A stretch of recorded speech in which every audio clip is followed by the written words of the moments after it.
আমি যেই বাসায় টিউশনি করি ওই বাসার আন্টি আমাকে একটু বেশিই পছন্দ করে। এই পছন্দের ফলস্বরূপ উনি আজকে একটা বিরাট সম্বন্ধ নিয়ে আমার বাড়িতে আসবেন। ওনার সাথে ওনার বোন এবং বোনের ছেলে স্বয়ং উপস্থিত থাকবে। ওনার বোনের ছেলের জন্য যোগ্য প্রার্থী হিসেবে উনি আমাকে মনে মনে যে এত পছন্দ করে রেখেছেন সেটা আমি জানতাম না। কিন্তু এখন পরিস্থিতি আমার হাতের বাইরে চলে গেছে, কারণ ওনার সিদ্ধান্তের সাথে আমার পরিবার জড়িয়ে গেছে। আজকে পাত্র আমাকে দেখে পছন্দ করলেই ব্যাস যত দ্রুত সম্ভব বিয়ে হয়ে যাবে, কারণ আমার আব্বু আম্মুর হাবভাব এটাই প্রমাণ করছে। ছেলে সম্পর্কে শুনেই তাদের মন গলে একাকার, তার উপর বড় বাড়ির চাকরিজীবী ছেলে, এটা হওয়াই তো স্বাভাবিক। এমন পাত্রকে হাতছাড়া করে, কিন্তু সমস্যা অন্য জায়গায়, যা আমি এই মুহূর্তে আমার পরিবারকে বলতে পারছি না। অন্য সময় হলে হয়তো পারতাম, কিন্তু এখন এমন পরিস্থিতিতে আমার মুখ খোলা খুনের অপরাধের চেয়েও বিরাট কিছু হতে পারে। এদিকে আমার আম্মু সকাল থেকে তাদেরকে যথাযথ আপ্যায়ন করার জন্য যাবতীয় কাজ দৌড়ের উপর করে যাচ্ছে, আর আমিও জীবনে এতটা বিব্রতকর অবস্থায় পড়ব কখনো কল্পনাও করিনি। টিউশনে গেলে ওই আন্টির সাথে ভালো আচরণ, অতি সম্মান দেখানোর কারণ যে আমার জন্য কাল হয়ে দাঁড়াবে কে জানতো। এমনিতে আমার জন্য বিয়ের সম্বন্ধ খুব কম আসে, কারণ কেউ আমাকে তেমন দেখে না। আমার বাবা ইলিয়াস রহমানের যে উপযুক্ত একটা মেয়ে ঘরে আছে সেটাও অনেক মানুষের কাছে অজানা। বড় হওয়ার পরে সবসময় আমি বোরখা পরিধান করে চলাফেরা করি, তাই আমাকে দেখার সুযোগ সত্যিই কম। আর আমার পরিবার থেকে অতি দ্রুত বিয়ে দিয়ে দেওয়ার সম্ভাবনাও আজকের আগে কমই ছিল। কিন্তু জানি না ভালো সম্বন্ধ পেলে মেয়ের মা বাবাদের মাথা এমন এলোমেলো হয়ে যায় কেন। এই যেমন আজকের অপ্রস্তুত ঘটনা এর অন্যতম উদাহরণ। আমার যে আব্বু ছোটবেলা থেকে আমাকে পড়ালেখা নিয়ে এত স্বপ্ন দেখে আসছে, সেই বাবা আজকে বলে 5 বছর পর তুমি যখন নিজের পায়ে দাঁড়াবে তখনও এমন যোগ্যতার পাত্রকেই বেছে নিতে হবে। তাহলে কি দরকার খামুখা ফরজ কাজে দেরি করার? বিয়ে করে ফেলো, স্বামী জব করে খাওয়াবে, তুমি শুধু পরিবার দেখাশোনা করবে। আমার আম্মু সেম কথা বলছে। এমনকি এই টিউশনিটাকে ওরা আমার ভাগ্যের সাথে তুলনা করছে। প্রথম থেকে আমি টিউশনি নেব শুনে খুব রাগারাগি করেছিল, বলেছিল আমার কোন দিক দিয়ে অভাব যে আমাকে কষ্ট করে টিউশনি পড়াতে হবে। কিন্তু আমি তখনও মূল কারণটা বলতে পারিনি, আর এখনো বলতে পারছি না। আমার শুধু মনে হচ্ছে আমি শেষ, হয় আমার বাকশক্তিকে কবর দিতে হবে, না হয় বেহায়া মেয়েদের মতো আব্বু আম্মুর মুখের উপর কিছু বলার জন্য প্রস্তুত হতে হবে। 12:30 বেজে গেছে। আম্মু বারবার আমাকে ইশারা দিয়ে বলছে তাড়াতাড়ি গোসল করে চুল শুকাতে, ওদের আসার সময় হয়ে যাচ্ছে। কিন্তু আমি ফোন হাতে উদাস চেহারায় বসে আছি। একটু পরপর একটা নাম্বারে ফোন দিচ্ছি, কিন্তু রিসিভ হচ্ছে না।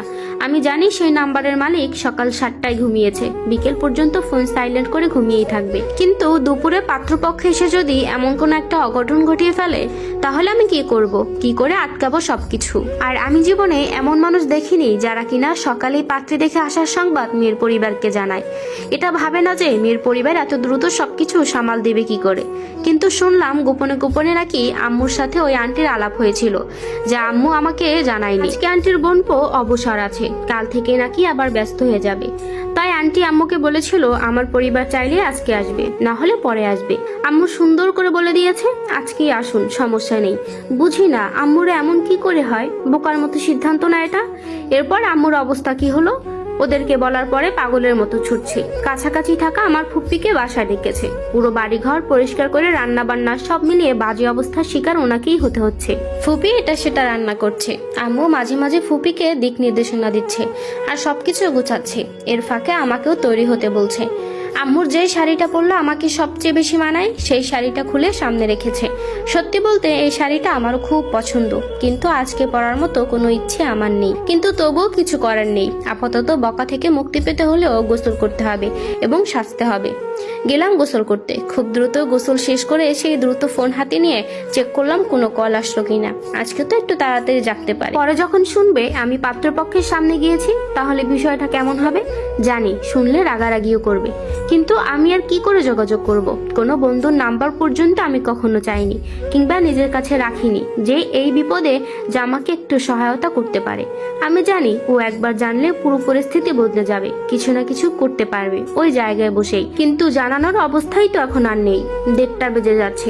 আম্মুর রাগারাগি শুনতে পাচ্ছিলাম। ভয়ে ভয়ে ড্রেসিং এর সামনে বসলাম, শুধু চুলগুলো আঁচড়ে শাড়ি পরিধান করলাম। এর মধ্যে ফুপি এসে আমাকে দেখে বড় বড় চোখ করে বেরিয়ে গেল। কয়েক মিনিটের মধ্যে আম্মু সহ ফিরে আসলো। আম্মু আমাকে দেখেই বলল, তুই তো টিউশনে গেলেও এর চেয়ে পরিপাটি হয়ে যাস, কিন্তু এখন এমন ফকিরের বেশ ধরলি কেন? কিছু হয়েছে? আম্মুর কথাতে কেমন যেন ভরসা পেলাম। আমি আস্তে আস্তে বললাম, ফুপিকে একটু বাইরে যেতে বলো। আম্মু বলার আগেই ফুপি বেরিয়ে গেল। আমি দৌড়ে গিয়ে আম্মুকে জড়িয়ে ধরে কেঁদে ফেললাম। আম্মু ভ্যাবাচাকা খেয়ে প্রশ্ন করতে লাগলো, কি হয়েছে মা, আমাকে বল। চোখ মুছতে মুছতে জবাব দিলাম, আম্মু, যেই আন্টি প্রস্তাব নিয়ে এসেছে আমি ওনার ছেলে রাফানের গার্লফ্রেন্ড। ওর ছোট বোনের জন্য শিক্ষক হিসেবে রাফান নিজে আমাকে নিযুক্ত করেছে। আমরা দুজনকে ছাড়া থাকতে পারবো না। আম্মু আমার কথা শুনতেই বড় চোখ করে নিজের মুখ চেপে ধরলো, পা দুটো এক হাত পিছনে দিয়ে বলল, তুই মানে তোর কারোর সাথে সম্পর্ক আছে? আর আমি কত গর্ব করি তোকে নিয়ে। আজকে কিনা তুই লাজ শরমের মাথা খেয়ে তোর মাকে বলছিস সেই কথা। আবার তুই সেই ছেলের বাসায় টিউশনি করতি, কি সাহস তোর? আমি আস্তে আস্তে বললাম, তুমি থামবে আম্মু, এই যুগে কার সম্পর্ক নেই? এই তোমাদের মতো মা বাবাদের ভয়ে সন্তানরা মান সম্মানের চিন্তা না করে পালিয়ে যায়। কিন্তু একটু যদি ভরসা দিত, ছেলে মেয়ে এমন করতো না। আর রাফান কোন দিক দিয়ে অযোগ্য? রাফান ওই ছেলের থেকে ব্রিলিয়ান্ট, সুদর্শন আর উচ্চবংশীয়। শুধু 1-2 বছর সময় দাও, দেখো তার অবস্থান কত উপরে পৌঁছায়। আম্মু কিছুটা নরম হয়ে বলল, সব বাদ, এখন আমাকে বল তুই ওই বাড়িতে যাতায়াত কেন করতি? আমি কপাল চাপড়ে বললাম, এটাই আমার ভুল, সবকিছু রাফানের কুবুদ্ধি। যদিও পড়ালেখার জন্য সে শহরের বাইরে থাকে, কিন্তু সে আমাকে অবগত করেছে যে টিউশনের মাধ্যমে ওর মায়ের কাছাকাছি হয়ে যেন ওনার মন জয় করে নিতে পারি, তাহলে তার মা নিজেই আমাকে পুত্রবধূ করার জন্য প্রস্তাব পাঠাবে। ওর কথা মতো আমিও রাজি হলাম। এমনকি আন্টি কোনো প্রকার সন্দেহ কিংবা খারাপ ধারণা করবে বলে রাফান বাসাতে আসলেও কখনো ওর দিকে আর চোখেও তাকাইনি। চুপচাপ ভদ্র মেয়ের মতো পড়িয়ে চলে আসে। রাফান ঠিকই বলেছে, ওর মায়ের মন জয় করা সহজ, কিন্তু এতটা সহজ না যে নিজের ছেলের জন্য আমাকে চেয়ে বসবেন। কি থেকে কি করে বসলেন এখন? আমি ঠিকই মন জয় করতে পেরেছি, কিন্তু সেটার ভুল প্রয়োগ হচ্ছে। মা কোনো উত্তর দেওয়ার আগেই অনেক শব্দ শুনলাম। ফুপি দৌড়ে এসে বলল, ওরা চলে আসছে। মনের রুমের দিকে দুজন মহিলা আসতেছে। আম্মু বিষণ্ণ চেহারায় পিছিয়ে গেল।